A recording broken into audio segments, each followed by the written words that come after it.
안녕하세요. 오늘은 40을 넘기고 50을 넘기면서 예전만큼 새로운 발상이 떠오르지 않고 새로운 도전도 망설여진다고 느끼는 분들을 위해 준비했습니다. 중년 이후의 창의성과 모험심을 어떻게 되살릴 수 있는지, 뇌과학과 심리학의 연구 결과, 그리고 실제 인물들의 사례를 바탕으로 차근차근 이야기해 보겠습니다. 편안히 들어주시면 됩니다. 먼저 첫 번째로, 창의성과 모험심이 도대체 무엇인지 본질부터 이야기해 보겠습니다. 심리학에서 창의성은 두 가지 조건을 동시에 만족하는 생각이나 결과물을 말합니다. 하나는 새로울 것, 다른 하나는 쓸모가 있을 것입니다. 그냥 엉뚱하기만 하면 창의가 아니고 새로우면서도 문제를 실제로 풀어야 창의라고 부릅니다. 한편 모험심은 심리학 용어로 새로운 추구 성향과 위험 감수 성향이 합쳐진 개념입니다. 쉽게 말하면 익숙한 길 대신 가보지 않은 길을 택하는 마음의 기울기입니다. 이 둘의 관계는 연료와 엔진의 관계와 비슷합니다. 모험심이 새로운 경험이라는 연료를 공급하면 창의성이라는 엔진이 그 연료를 태워 새로운 발상을 만들어냅니다. 새로운 자극이 들어오지 않으면 아무리 좋은 엔진도 헛돌게 됩니다. 그렇다면 나이가 들면 창의성이 줄어든다는 통념은 사실일까요? 결론부터 말씀드리면 절반만 사실이고 절반은 틀렸습니다. 2025년까지 축적된 고전적 연구들은 아이디어를 많이 내는 확산적 사고 능력이 30대에서 40대의 정점을 찍고 45세에서 55세 무렵부터 아이디어의 개수와 다양성과 독창성이 줄어든다고 보고해왔습니다. 그런데 2026년 1월에 국제노인의학 학술지에 발표된 새로운 실험 연구가 이 통념을 정면으로 뒤집었습니다. 젊은 성인과 중년과 노년 집단에게 고정관념을 이겨내며 문제 해결 아이디어를 내게 했더니 오히려 나이 든 참가자들이 젊은 참가자들보다 더 독창적이고 더 폭넓은 답을 내놓았다는 결과가 나온 겁니다. 연구진은 나이 든 사람일수록 머릿속 지식의 연결망이 넓어서 그 넓은 그물로 남들이 못 낚는 발상을 건져 올린다고 설명했습니다. 또 미국의 특허 데이터를 분석한 연구는 기억력과 처리 속도가 떨어짐에도 불구하고 52세 무렵이 발명 능력의 정점이라는 결과를 내놓았습니다. 경험과 지식이 쇠퇴를 보상하고도 남기 때문입니다. 다시 말해, 젊은 창의성이 빠르게 타오르는 불꽃이라면 중년 이후의 창의성은 오래 타는 장작불입니다. 형태가 달라지는 것이지 사라지는 것이 아닙니다. 실제 인물을 보면 더 분명해집니다. 철학자 칸트는 대표작인 순수이성 비판을 57세에 썼고 작곡가 베르디는 80세 무렵에 걸작 오페라 팔스타프를 완성했습니다. 미국의 화가 그랜드마 모지스는 76세에 처음 붓을 잡아 세계적 화가가 되었고 맥도날드를 세계적 기업으로 키운 레이 크록은 52세에 사업을 시작했습니다. 이들의 공통 조건은 세 가지입니다. 첫째, 수십 년 쌓은 경험이라는 재료가 있었습니다. 둘째, 그 재료를 낯선 영역에 옮겨 심는 용기가 있었습니다. 셋째, 나이를 이유로 스스로를 제한하지 않는 자기 인식이 있었습니다. 이제 창의적 발상이 떠오르는 순간 뇌 안에서 벌어지는 일을 보겠습니다. 그 순간 뇌에서는 두 개의 회로가 손을 잡습니다. 하나는 멍하니 있을 때 켜지는 몽상회로인데 전문 용어로 기본 모드 신경망이라고 하며 쉽게 말해 마음이 자유롭게 떠돌며 기억 조각들을 뒤섞는 회로입니다. 다른 하나는 집중회로, 곧 실행 제어 신경망으로 떠오른 생각 가운데 쓸만한 것을 골라내는 편집자 역할을 합니다. 창의성은 이 몽상가와 편집자가 번갈아 일할 때 태어납니다. 이 협력은 일상 습관으로 훈련할 수 있습니다. 방법은 의외로 단순합니다. 문제를 붙들고 집중해서 파고든 다음 일부러 산책이나 샤워나 설거지처럼 손은 바쁘고 머리는 한가한 활동으로 넘어가는 겁니다. 집중과 방목을 교대로 반복하는 리듬, 이것이 훈련의 핵심입니다. 명상도 도움이 되는데 특히 호흡을 억지로 붙들지 않고 떠오르는 생각을 가만히 지켜보는 열린 주시 명상이 확산적 사고 점수를 높인다는 연구들이 있습니다. 마지막으로 인간은 왜 나이가 들수록 새로움보다 익숙함을 택하게 될까요? 진화적으로 보면 합리적인 전략 변화입니다. 젊을 때는 세상을 탐색해서 정보를 모으는 것이 유리하고 나이가 들면 이미 모은 정보를 활용하는 것이 유리합니다. 탐색과 활용 사이의 저울이 나이와 함께 활용 쪽으로 기우는 것이지요. 여기에 생물학적 배경도 있습니다. 새로움에 반응해 쾌감을 주는 신경전달 물질인 도파민 시스템이 성인기 이후 10년마다 대략 5%에서 10%씩 약해진다는 것이 뇌영상 연구들의 대체적 추정입니다. 그러니 새로운 것이 예전만큼 짜릿하지 않은 것은 의지의 문제가 아니라 배선의 문제입니다. 그런데 여기서 중요한 시사점이 나옵니다. 저울이 저절로 기운다면 우리는 의식적으로 반대쪽에 추를 올려야 한다는 것입니다. 젊을 때는 저절로 되던 탐색이 중년 이후에는 설계해야 하는 일이 됩니다. 자, 본질을 알았으니 이제 두 번째로 무엇이 창의성을 막고 무엇이 살리는지 구조를 뜯어보겠습니다. 창의성을 떨어뜨리는 요인은 세 층으로 나뉩니다. 생물학적 층에서는 방금 말씀드린 도파민 감소, 그리고 정보 처리 속도의 저하가 있습니다. 처리 속도는 20대 이후 10년마다 평균 몇 %씩 완만하게 느려진다는 것이 장기 추적 연구들의 일관된 보고입니다. 심리적 층에서는 실패에 대한 두려움, 사회적 체면, 그리고 나는 원래 이런 사람이라는 굳어진 자기 정체성이 있습니다. 환경적 층에서는 반복되는 일과 좁아진 인간관계, 늘 같은 정보만 소비하는 습관이 있습니다. 그런데 연구자들이 보기에 이 세 층의 비중은 통념과 반대입니다. 생물학적 쇠퇴가 창의성 저하에서 차지하는 몫은 생각보다 작고 심리와 환경의 몫이 훨씬 큽니다. 왜냐하면 앞서 본 특허 연구와 2026년 실험이 보여주듯 뇌라는 하드웨어가 느려져도 지식이라는 소프트웨어가 그것을 보상하고도 남기 때문입니다. 반대로 나이가 들수록 오히려 강해지는 능력이 있습니다. 심리학에서는 이것을 결정성 지능이라고 부르는데 쉽게 말해 살면서 쌓은 지식과 경험의 창고입니다. 이 창고는 60대, 심지어 70대까지도 계속 커진다는 것이 대규모 추적 연구들의 결론입니다. 여기서 나오는 것이 통합적 통찰력입니다. 서로 멀리 떨어진 경험들, 예컨대 직장에서 익힌 실무 감각과 취미에서 얻은 안목과 인생에서 겪은 사람 공부를 하나의 실로 꿰는 능력은 젊은 사람이 흉내낼 수 없는 중년의 무기입니다. 실제로 창의성 연구의 오랜 정예 가운데 하나가 멀리 떨어진 것들을 연결하는 원격 연합 능력인데 연결할 재료가 많을수록 유리한 게임입니다. 그러면 환경을 어떻게 다시 짜야 할까요? 세 가지 영역별로 말씀드리겠습니다. 첫째, 일상 환경은 자동 조종을 깨는 방향으로 짭니다. 출근길을 바꾸고 밥 먹는 자리를 바꾸고 책상 배치를 바꾸는 사소한 변화가 뇌에 여기 새로운 게 있다는 신호를 보냅니다. 둘째, 인간관계는 약한 연결을 늘리는 방향으로 짭니다. 사회학 연구에 따르면 새로운 정보와 기회는 가까운 친구보다 느슨하게 아는 사람들에게서 더 많이 옵니다. 매달 한 명, 평소 만나지 않던 분야의 사람과 대화하는 것만으로 발상의 재료가 달라집니다. 셋째, 정보 습관은 의도적 잡식으로 짭니다. 늘 보던 분야의 자료 옆에 전혀 무관한 분야의 책이나 강연을 일부러 끼워 넣는 겁니다. 창의성 연구자들은 이것을 교차 수분이라고 부르는데 벌이 이 꽃 저 꽃을 오가며 꽃가루를 옮기듯 분야를 넘나드는 사람에게서 새로운 조합이 태어난다는 뜻입니다. 마음의 장벽을 낮추는 검증된 기법도 있습니다. 첫째는 노출의 계단화입니다.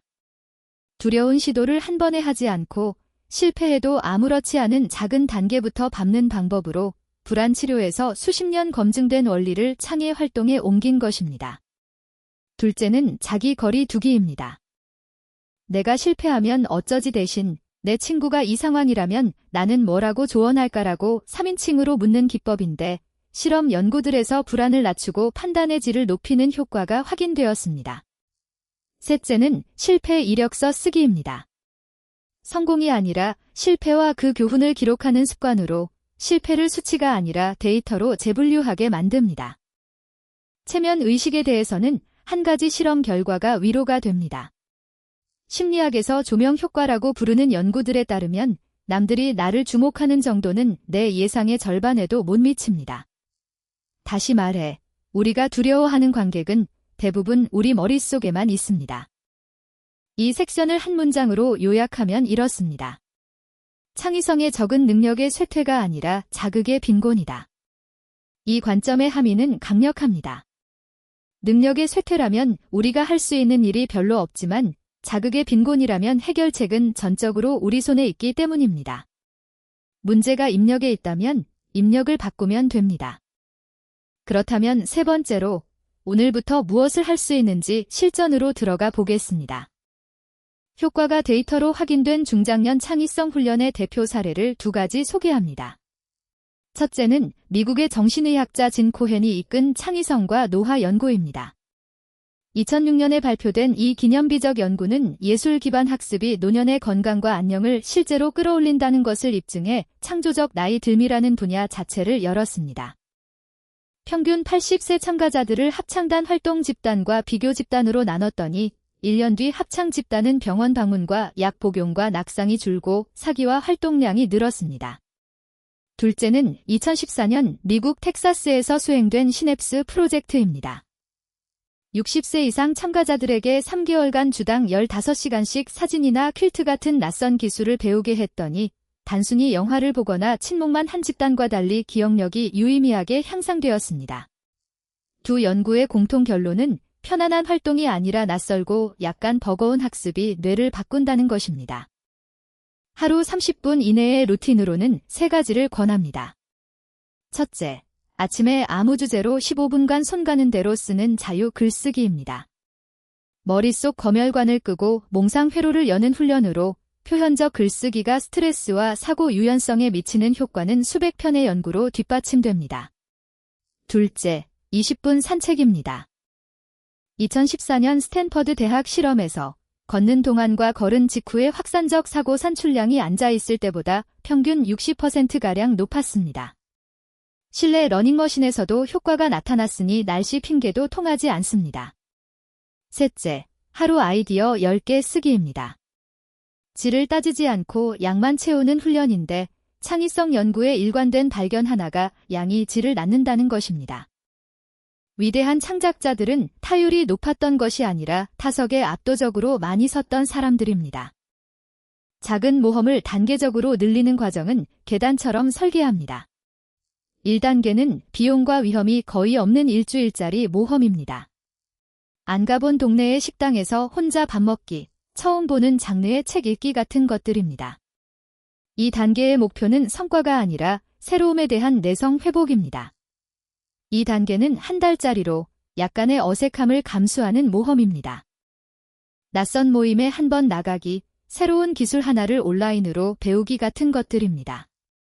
3단계는 석 달짜리로 결과물이 남는 모험입니다. 배운 것을 글이나 영상이나 강의로 만들어 단 한 명에게라도 공개하는 것입니다.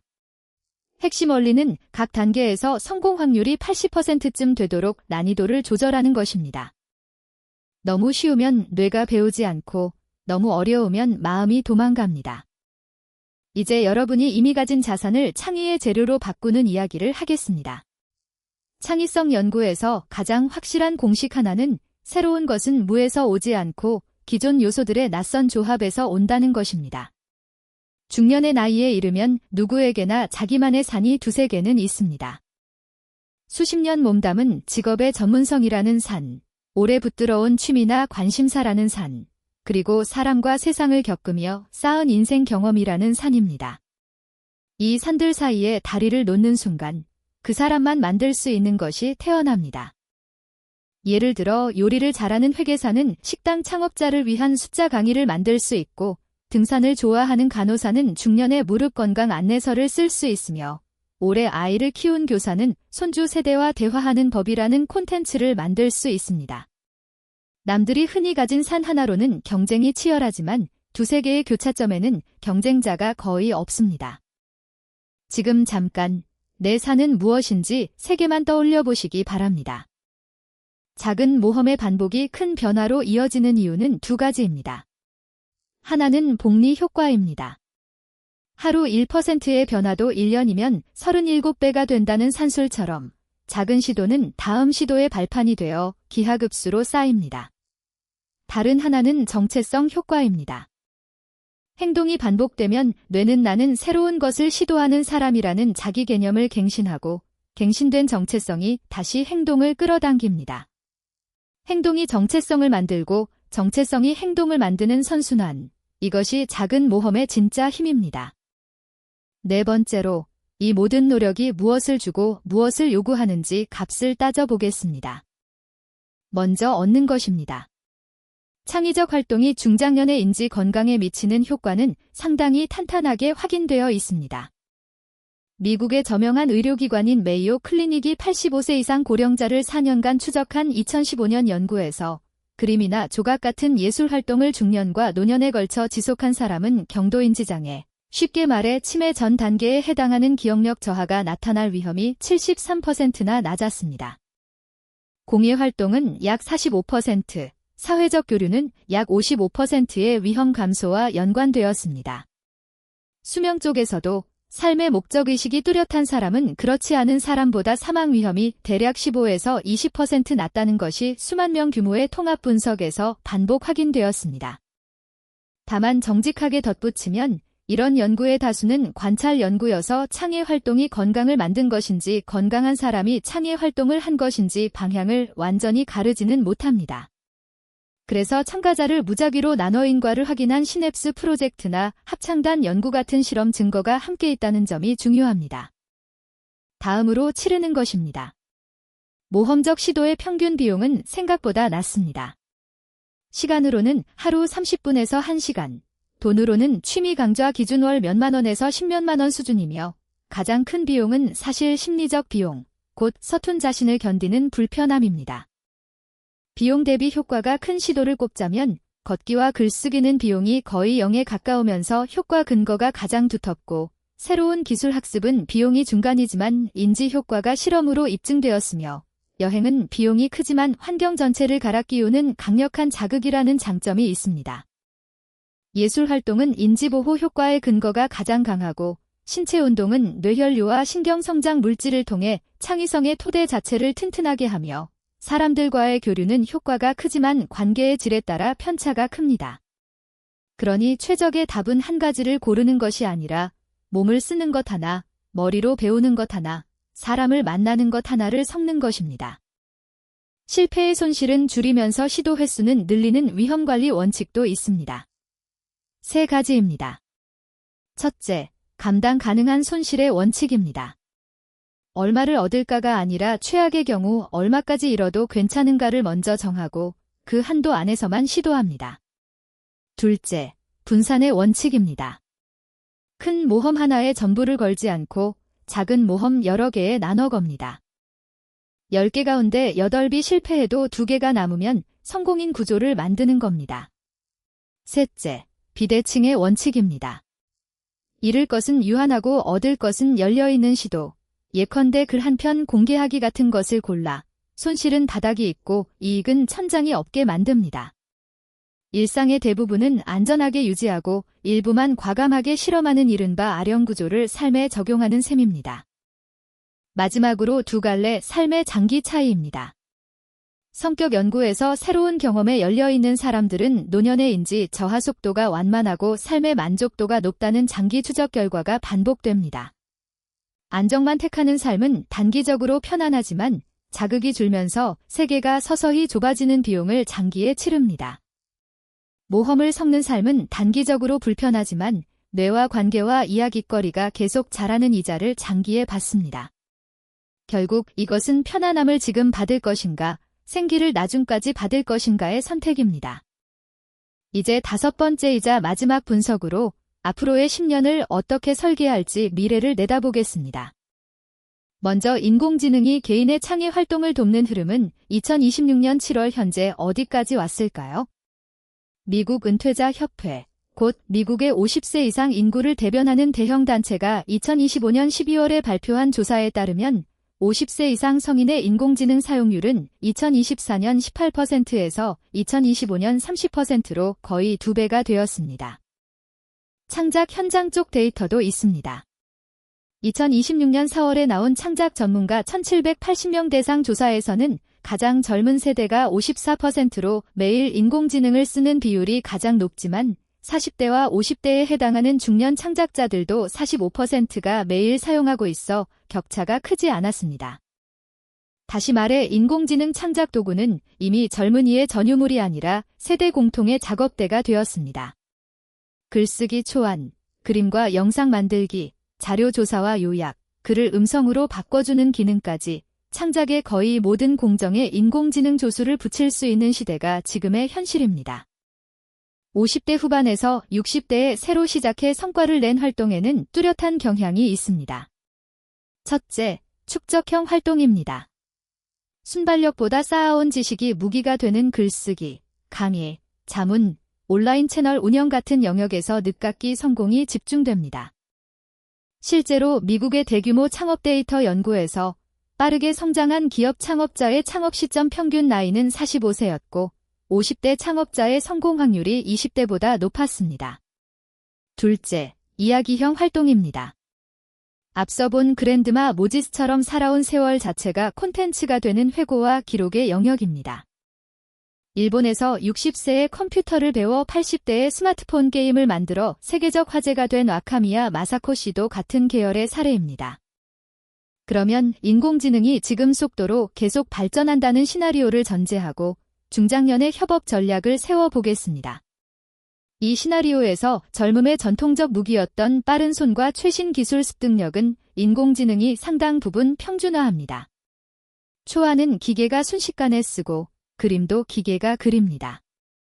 그렇다면 사람에게 남는 병목은 무엇을 만들 가치가 있는지 아는 안목, 결과물의 진위와 품질을 가리는 판단력, 그리고 자기만의 관점입니다. 이 세 가지는 전부 경험에서 나오므로 역설적으로 인공지능 시대는 경험 많은 사람에게 유리하게 기울 수 있습니다. 구체적 전략은 세 문장으로 요약됩니다. 방향과 질문은 내가 정하고 초안과 잡문은 인공지능에 맡기며 최종 판단과 목소리는 다시 내가 가져온다. 인공지능을 나를 대체할 경쟁자가 아니라 지시를 기다리는 전고 성실한 조수로 대하는 순간 수십 년의 경험이 곧바로 지휘 능력으로 바뀝니다. 다음으로 건강하게 활동하는 기간이 지금보다 늘어난다는 시나리오를 전제해 보겠습니다. 2026년 현재 노화과학은 세포를 젊은 상태로 부분적으로 되돌리는 연구와 노화세포를 제거하는 약물 연구가 임상 단계로 넘어가는 국면이며 낙관적 시나리오에서는 앞으로 10년 안에 건강 수명이 유의미하게 늘어날 수 있습니다. 이 전제 위에서 50대 중반부터의 10년 로드맵을 짜면 이렇습니다. 첫 3년은 탐색기입니다. 하루 30분 루틴을 정착시키고 내가 가진 산들의 교차점에서 나올 수 있는 주제를 10개쯤 실험하며 그 가운데 반응이 오는 두세 개를 찾습니다. 다음 4년은 축적기입니다. 찾아낸 주제를 책이나 강의나 채널 같은 형태로 쌓아 내 이름과 연결되는 결과물을 만듭니다. 마지막 3년은 확장기입니다. 축적물을 바탕으로 사람을 가르치고 모으는 단계로 넘어가 개인의 창작을 함께하는 사람들의 자산으로 키웁니다. 건강 수명이 늘어난다면 이 10년은 인생의 마무리가 아니라 두 번째 경력의 준비 운동이 됩니다. 마지막 질문입니다. 창조와 모험은 왜 노년의 삶의 의미에 결정적일까요? 발달 심리학자 에릭슨은 인생 후반의 과제를 생산성 대 침체라고 불렀습니다. 다음 세대에 무언가를 남기는 사람은 생기를 얻고 자기 안에만 머무는 사람은 시들어 간다는 뜻입니다. 창조는 바로 그 남기는 행위이고 모험은 남길 것을 새로 길어올리는 행위입니다.